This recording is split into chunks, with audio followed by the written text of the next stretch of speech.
السلام علیکم ورحمۃ اللہ وبرکاتہ۔ شعبان اسلامی مہینے کا 8واں مہینہ ہے جو اپنی رحمتوں، برکتوں اور سعادتوں کے اعتبار سے ماہ رمضان کے لیے پیش خیمہ کی حیثیت رکھتا ہے۔ اس مہینے میں رمضان المبارک کے استقبال یعنی رمضان المبارک کے آنے سے پہلے ہی تیاریاں مکمل کی جاتی ہیں رمضان کی، اور مختلف ضروری امور یکسوئی سے کیے جاتے ہیں تاکہ رمضان میں بھرپور موقع مل سکے عبادات کا۔ حدیث کی روشنی میں بہت سی احادیث ہیں جس سے ماہ شعبان کی فضیلت واضح ہوتی ہے۔ اس سے پہلے کہ ہم حدیث کی روشنی میں ماہ شعبان کی فضیلت آپ سے بیان کریں، اس سے پہلے ہم آپ سے دعا کو بیان کرنا چاہتے ہیں جو کہ نئے چاند دیکھنے کے بعد پڑھی جاتی ہے، اور لہٰذا جب شعبان کا مہینہ آئے گا تو یہ دعا تب بھی پڑھی جائے گی انشاءاللہ۔ دعا یہ ہے: اللہم احلہ علینا بالامن والایمان والسلامت والاسلام ربی وربک اللہ۔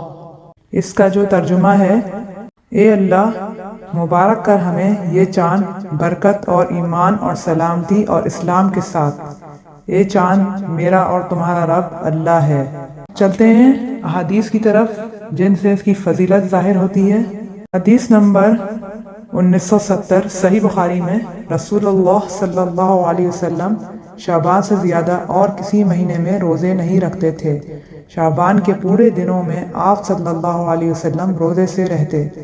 آپ صلی اللہ علیہ وسلم فرمایا کرتے تھے کہ عمل وہی اختیار کرو جس کی تم میں طاقت ہو، کیونکہ اللہ تعالیٰ ثواب دینے سے نہیں تھکتا، تم خود ہی اکتا جاؤ گے۔ نبی کریم صلی اللہ علیہ وسلم اس نماز کو سب سے زیادہ پسند فرماتے جس پر ہمیشگی اختیار کی جائے، خواہ کم ہی کیوں نہ ہو۔ چنانچہ نبی کریم صلی اللہ علیہ وسلم جب کوئی نماز شروع کرتے تو اسے ہمیشہ پڑھتے تھے۔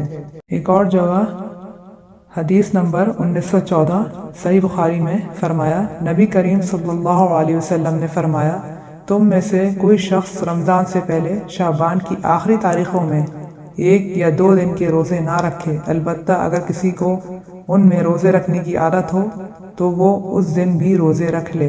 ایک اور جگہ صحیح بخاری حدیث نمبر 1969 رسول اللہ صلی اللہ علیہ وسلم نفل روزہ رکھنے لگتے تو ہم آپس میں کہتے کہ اب آپ صلی اللہ علیہ وسلم روزہ رکھنا چھوڑیں گے ہی نہیں، اور جب روزہ چھوڑ دیتے تو ہم کہتے کہ اب آپ روزہ رکھیں گے ہی نہیں۔ میں نے رمضان کو چھوڑ کر رسول اللہ صلی اللہ علیہ وسلم کو کبھی پورے مہینے کا نفلی روزہ رکھتے نہیں دیکھا، اور جتنے روزے آپ شعبان میں رکھتے میں نے کسی مہینے میں اس سے زیادہ روزے رکھتے آپ کو نہیں دیکھا۔ تو اللہ تعالی ہم سب کو اس پر عمل کرنے کی توفیق عطا فرمائے، آمین ثم آمین۔